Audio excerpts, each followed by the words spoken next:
दिल्ली के भारत मंडपम से शुरुआत हो चुकी है वन महोत्सव की। ये अगले 7 दिनों तक यहाँ पर मनाया जाएगा। हर वर्ष इसी तरह से धूमधाम से वन महोत्सव भारत में मनाया जाता है। यह अब एक तरह से पारंपरिक त्योहार भारत का हो चुका है। इसमें न केवल विदेशी और औषधीय पौधे देखने के लिए मिलते हैं, बल्कि इसके अतिरिक्त सजावटी पौधे भी यहाँ पर लगाए जाते हैं और देश के विभिन्न भागों से यहाँ वो लोग पहुँचते हैं जो पौधारोपण में अपना एक अहम किरदार निभा रहे हैं। तस्वीरों की ओर आपको लेकर चलेंगे किस तरह से पौधारोपण का काम किया जा रहा है भारत देश में। और दूसरी बड़ी बात यह भी है कि एक पेड़ माँ के नाम मुहिम चलाई गई है केंद्र सरकार की ओर से। इस मुहिम को भी इस वन महोत्सव में बढ़ावा दिया जा रहा है।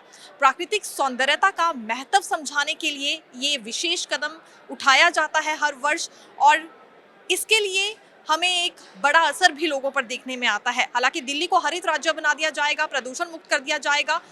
इस पहल के लिए भी इस कदम को काफी अहम माना जा रहा है। तस्वीरों की ओर आपको लेकर चलेंगे जहां पौधारोपण को लेकर कुछ चित्रकारी की गई है और कुछ एक एंटिक पीसेस भी हमें यहां पर नजर आ रहे हैं। देखिए, सीधी तस्वीरें हम आपको यहां दिखाना चाहेंगे किस प्रकार से हरियाली को इसमें प्रदर्शित किया गया है। यूं तो वन महोत्सव जैसा कि हमने कहा हर वर्ष मनाया जाता है, लेकिन इस बार भी इसका आयोजन हुआ है। पूरे हफ्ते भर के लिए वन महोत्सव का आयोजन होता है पूरे भारत में अलग अलग जगहों पर। और यहाँ भारत मंडपम में जो आयोजन हुआ है वो 2 दिन के लिए एग्जीबिशन लगाई गई है, 3 से 4 जुलाई। हालांकि बाकी राज्यों में अगले कल से शुरू होगी और पूरे हफ्ते भर ये इस तरह के कार्यक्रम देश में आयोजित होने जा रहे हैं।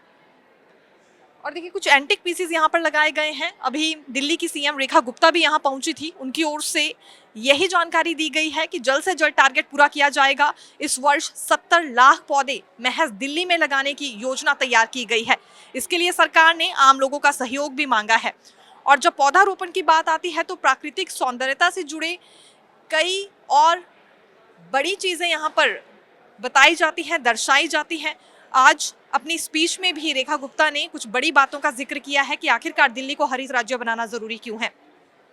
आइए जानते हैं मीडिया से बातचीत करते हुए रेखा गुप्ता की ओर से क्या कुछ कहा गया है। वहीं पर्यावरण मंत्री महेंद्र सिंह सिरसा ने भी इस बारे में क्या कुछ कहना चाहा है और पिछले कई वर्षों में आखिरकार पौधारोपण उस स्तर पर क्यों नहीं हो पाया।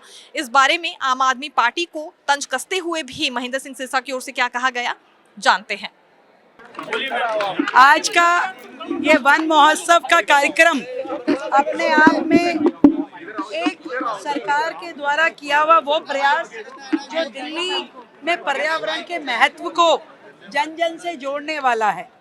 आज सरकार ने निर्णय किया है कि इस मानसून सीजन में हम 70 लाख पौधे पूरे दिल्ली भर में लगाने वाले हैं और उसके लिए हम दिल्ली की सभी सामाजिक, धार्मिक, शैक्षणिक संस्थाओं को जोड़ते हुए वहाँ पर्यावरण रक्षक के नाम से लोगों को दायित्व देते हुए पूरी दिल्ली को हरा भरा करने का काम हम करेंगे। मैं अपने पर्यावरण मंत्रालय को, हमारे मंत्री सिरसा जी को बधाई देती हूँ कि आज का ये कार्यक्रम एक पूरी दिल्ली को प्रेरणा देने वाला है। जब आप पर्यावरण से जुड़े हुए हर विभाग को, हर व्यक्ति को, हर संस्था को आपने सम्मानित भी किया और उनके जिम्मे काम भी लगाया कि मिल करके दिल्ली के पर्यावरण को बेहतर करना है। ये वन महोत्सव में जहां 70 लाख पेड़ लगाए जाएंगे, अगर यही वन महोत्सव पहले मनाए होते तो दिल्ली को ये दिन ना देखने पड़ते कि उनकी 10 साल पुरानी गाड़ी और 15 साल गाड़ियां पुरानियां बैन ना होती। अगर दिल्ली को हरित बनाया होता, दिल्ली को पोल्यूशन मुक्त बनाया होता तो सुप्रीम कोर्ट को और एनजीटी को इसके अंदर इंटरवीन ना करना पड़ता। दिल्ली की पुरानी सरकारों की खमियाजा दिल्ली के लोग भुगत रहे हैं। 10 साल तक दिल्ली को दोनों हाथों से लूटने का काम किया, पर्यावरण पे कोई काम नहीं किया और माननीय सुप्रीम कोर्ट और एनजीटी निरंतर बैन पर बैन लगाती गई और दिल्ली को साफ हवा की कोशिश में सुप्रीम कोर्ट को और एनजीटी को इंटरवीन करना पड़ा।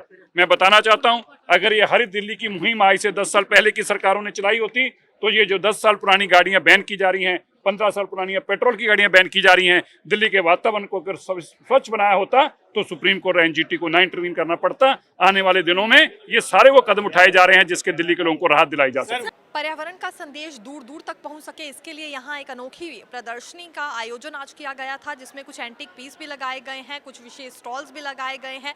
प्राकृतिक सौंदर्यता को बढ़ावा कैसे देना है, इस पर सरकार तरह तरह के कदम उठा रही है। और फिलहाल दिल्ली की सीएम रेखा गुप्ता ने अपना लक्ष्य भी लोगों के सामने आज रखा है कि एड़ी चोटी का जोर लगा देंगे, लेकिन दिल्ली का कायाकल्प होकर रहेगा। इसे हरित राज्य बनाने के साथ साथ प्रदूषण मुक्त भी कर दिया जाएगा और सभी तरह की समस्याओं का निपटारा आम लोगों के लिए यहाँ होगा। देखते रहिए Navodaya times Punjab Kesari. Camera person Anil Singh के साथ मैं दीक्षा शर्मा, धन्यवाद।